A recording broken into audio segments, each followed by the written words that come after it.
ओम श्री गणेशाय नमः। ओम नमो भगवते वासुदेवाय। हरे कृष्णा कृष्ण कृष्णा हरे हरे, हरे राम राम राम हरे हरे। तव्हां सभिनी हरि भक्तन के नमस्ते। प्यारा भक्तों, ही कथा पाण गुरु कृपा से हासिल करे रहा आयूं।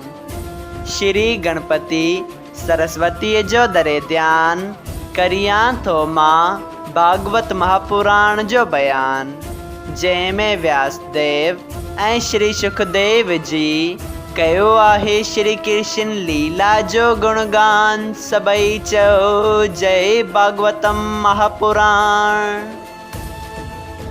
प्यारा भक्तों, कल कथा में पाण श्रीमद् भागवत महापुराण साहिब जे 10 स्कंद जे 7 अध्याय जे 4 भाग में ॾिठो त श्री श्याम सुंदर तृणावर्त नाले राक्षस खे आसमां खां पछाड़े ज़मीन ते फेंके मारे छॾियो। तंहिं बाद हिकु दफ़ो माता यशोदा खे पंहिंजे मुख में टिनी लोकनि जो दर्शन करायईं, जंहिं ते माता यशोदा डिॼी सम्झियो त कंहिं भूत प्रीत या कंहिं देव जो मुंहिंजे पुत्र जे मथां सायो आहे। पोइ हुननि घणियूं ई जारूं फूकूं कयूं। तंहिं बाद हिकु ॾींहुं वासुदेव जी गर्ग आचार्य खे सॾे चयो त तूं गोकुल में वञी मुंहिंजे पुटु जेको रोहिणीअ मां पैदा थियो आहे उन जो नामकरण कर। तंहिं बाद गर्ग आचार्य जी गोकुल में अची नंद जीअ खे चवनि था त मूंखे वासुदेव रोहिणीअ जे पुट जो नामकरण करण लाइ मोकिलियो आहे।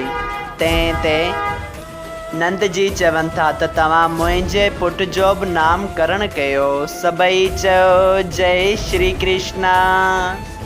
तंहिं बाद गर्ग आचार्य रोहिणीअ जे पुट जो नालो बलराम रखनि था। सभई चओ जय बलराम। अॼु पाण श्रीमद् भागवत महापुराण साहिब जे 10 स्कंद जे 8 अध्याय जो ॿियो भाग शुरू करे रहिया आहियूं। श्री सुखदेव जी महाराज चयो त हे राजा परीक्षित, गर्ग आचार्य बलराम जो नालो रखी चयो। इन्हे खां सवाइ हिन जा ॿिया नाला बि शंकर खुन, रेवती रमन, बलदाऊ, कालंडी ऐं बलभद्र संसार में चवण में ईंदा। प्यारा भक्तों, तंहिं बाद श्री कृष्ण जे जन्म कुंडली ठाहे गर्ग जी चयो, हे नंद जी, तव्हांजो पुटु जो श्याम रंग जो आहे उन जो नालो श्री कृष्ण रखो। हिन जा घणा नाला आहिनि। हिकिड़े दफ़ा हिन वासुदेव वटि जनम वरितो आहे, उन करे हिन जो नालो वासुदेव थींदो। ऐं मुंहिंजे वीचार मूजिबि तव्हांजो पुटु पार ब्रह्म परमेश्वर जो अवतार थो मालूम थिए। संदसि भेद को बि ॼाणी नथो सघे ऐं टिनी लोकनि में कंहिंखे अहिड़ी सुमर्थी न आहे जो खेसि मारे सघे। ऐं जेके जेके कम ही संसार में कंदो से नाला उन जा चवण में ईंदा। ऐं हिन पंहिंजी इच्छा सां जनम वरितो आहे। कंहिं वक़्तु तव्हां संदसि बाल लीला जे सुख ॾिसण वास्ते तप कयो आहे। उन प्रताप सां हुन पार ब्रह्म परमेश्वर अव्हां वटि अची अवतार वरितो आहे। ऐं तव्हीं हिन खे पंहिंजो पैदा कयल पुटु न ॼाणो। जेके हिन जे नाले जो सुमरन कंदा से दुनिया में पंहिंजी मुराद हासिल करे अंत समय मुक्ति पाईंदा। सभई चओ जय श्री कृष्णा। वधीक गर्ग आचार्य चवण लॻा, ही ॿई छोकिरा चई जुगनि में हमेशा गॾु पैदा थींदा आया आहिनि। ही ॻाल्हि ॿुधी नंद ऐं यशोदा ॾाढा ख़ुशि थी सोन वग़ैरह ॾखिणा गर्ग आचार्य खे ॾेई मोकल ॾिनी। ऐं गर्ग आचार्य मथुरा में अची सभु हाल वासुदेव जीअ खे ॿुधायो।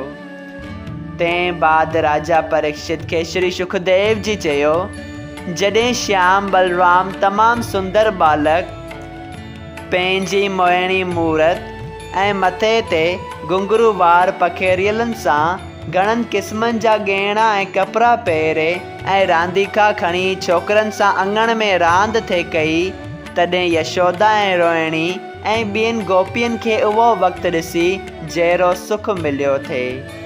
तंहिं सुख जे आनंद जो मज़ो मुंहिंजे वातां लफ़्ज़नि में बयान थी नथो सघे। चई सघे को केर बाल चरित्र नंदलाल जा, शारदा शीश सुधीर सेहन जुग जोग ते। ए राजा परीक्षित, जंहिं पार ब्रह्म परमेश्वर जी महिमा वेद बि नथो करे सघे, तंहिं वेंकटनाथ बालक रूप थी नंद जे घर खेल करे हर रोज़ नवां नवां सुख नंद यशोदा खे ॾेखारिया थे।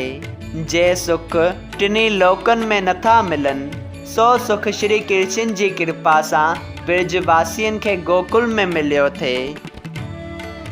जॾहिं श्री श्याम सुंदर जे मुख में ॾंद आया, तॾहिं नंद ऐं यशोदा चङी साहत में खीर ऐं मिसरीअ सां खेसि अन्न सुपर्श करायो।